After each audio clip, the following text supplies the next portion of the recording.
नमस्कार दोस्तों, राधे राधे। मां अन्नपूर्णा माता की कथा। एक समय की बात है।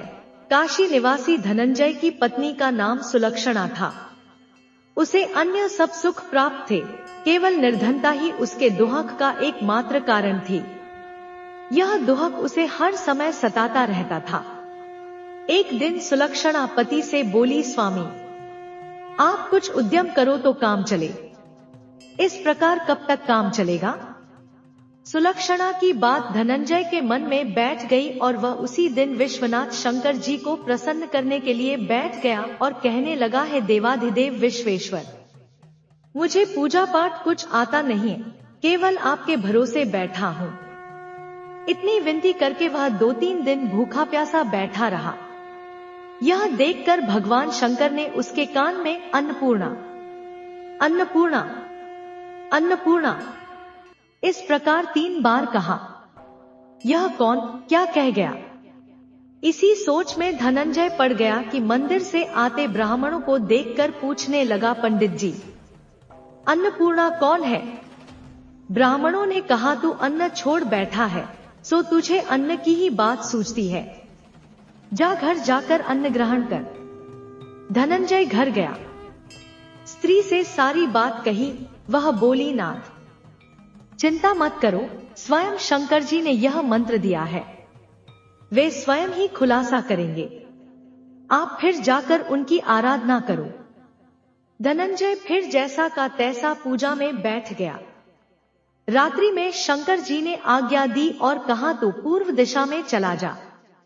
वह अन्नपूर्णा का नाम जपता जाता और रास्ते में फल खाता, झरनों का पानी पीता जाता। इस प्रकार कितने ही दिनों तक चलता गया।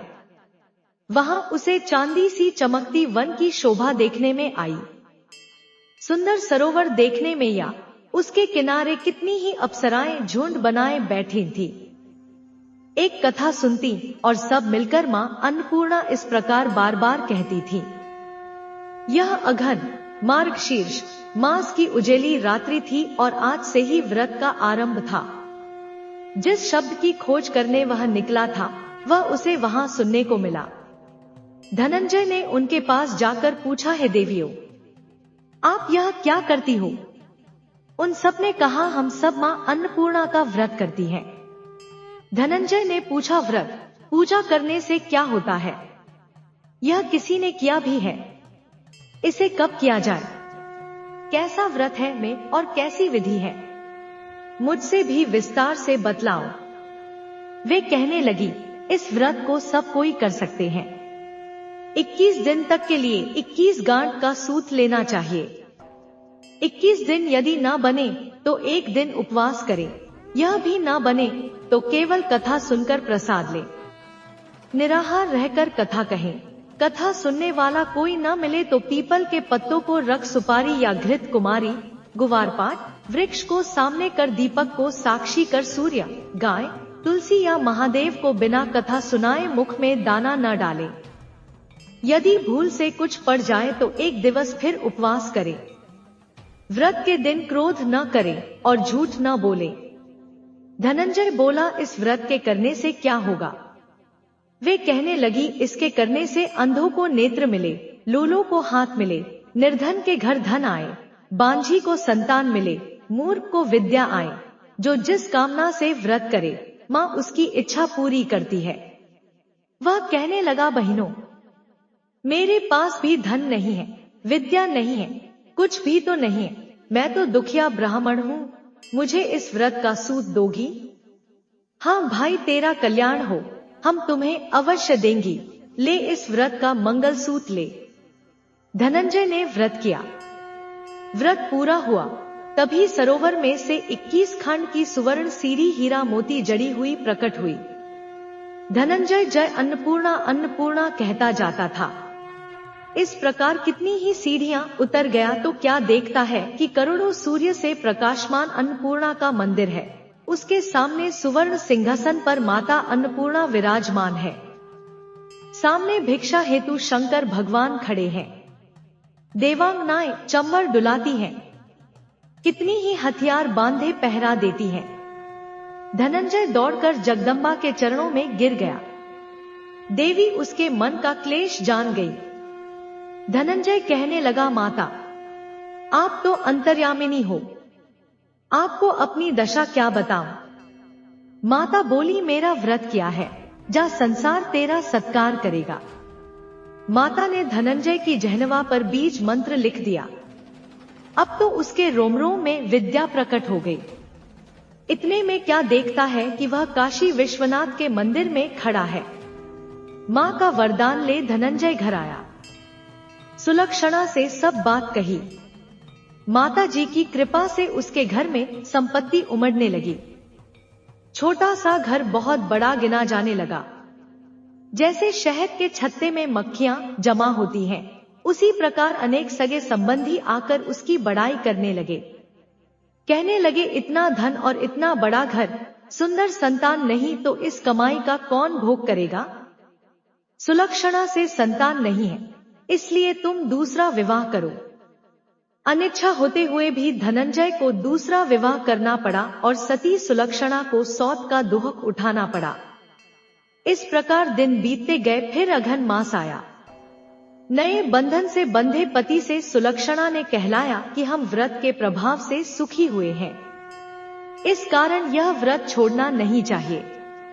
यह माता जी का प्रताप है जो हम इतने संपन्न और सुखी हैं। सुलक्षणा की बात सुन धनंजय उसके यहाँ आया और व्रत में बैठ गया।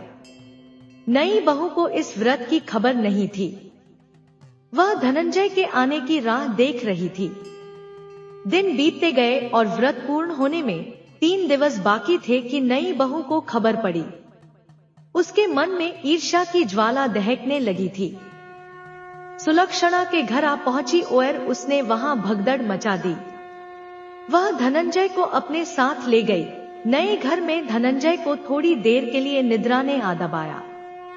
इसी समय नई बहू ने उसका व्रत का सूत तोड़कर आग में फेंक दिया। अब तो माता जी का कोप जाग गया। घर में अकस्मात आग लग गई, सब कुछ जलकर खाक हो गया। सुलक्षणा जान गई और पति को फिर अपने घर ले आई। नई बहू रूठकर पिता के घर जा बैठी। पति को परमेश्वर मानने वाली सुलक्षणा बोली, नाथ, घबराना नहीं, माता जी की कृपा अलौकिक है। पुत्र कुपुत्र हो जाता है पर माता कुमाता नहीं होती। अब आप श्रद्धा और भक्ति से आराधना शुरू करो, वे जरूर हमारा कल्याण करेंगी। धनंजय फिर माता के पीछे पड़ गया। फिर वहीं सरोवर सीरी प्रकट हुई, उसमें मां अन्नपूर्णा कहकर वह उतर गया। वहां जा माता जी के चरणों में रुदन करने लगा। माता प्रसन्न हो बोली, यह मेरी स्वर्ण की मूर्ति ले, उसकी पूजा करना, तू फिर सुखी हो जाएगा। जा, तुझे मेरा आशीर्वाद है। तेरी स्त्री सुलक्षणा ने श्रद्धा से मेरा व्रत किया है, उसे मैंने पुत्र दिया है। धनंजय ने आंखें खोली तो खुद को काशी विश्वनाथ के मंदिर में खड़ा पाया। वहां से फिर उसी प्रकार घर को आया। इधर सुलक्षणा के दिन चढ़े और महीने पूरे होते ही पुत्र का जन्म हुआ। गांव में आश्चर्य की लहर दौड़ गई। इस प्रकार उसी गांव के निःसंतान सेठ के पुत्र होने पर उसने माता अन्नपूर्णा का मंदिर बनवा दिया। उसमें माता जी धूमधाम से पधारी, यज्ञ किया और धनंजय को मंदिर के आचार्य का पद दे दिया। जीविका के लिए मंदिर की दक्षिणा और रहने के लिए बड़ा सुंदर सा भवन दिया। धनंजय स्त्री पुत्र सहित वहां रहने लगा। माता जी की चढ़ावे में भरपूर आमदनी होने लगी। उधर नई बहू के पिता के घर डाका पड़ा, सब लुट गया। वे भीख मांग कर पेट भरने लगे। सुलक्षणा ने यह सुना तो उन्हें बुला भेजा, अलग घर में रख लिया और उनके अन्न वस्त्र का प्रबंध कर दिया। धनंजय, सुलक्षणा और उसका पुत्र माता जी की कृपा से आनंद से रहने लगे। माता जी ने जैसे इनके भंडार भरे वैसे सबके भंडार भरे।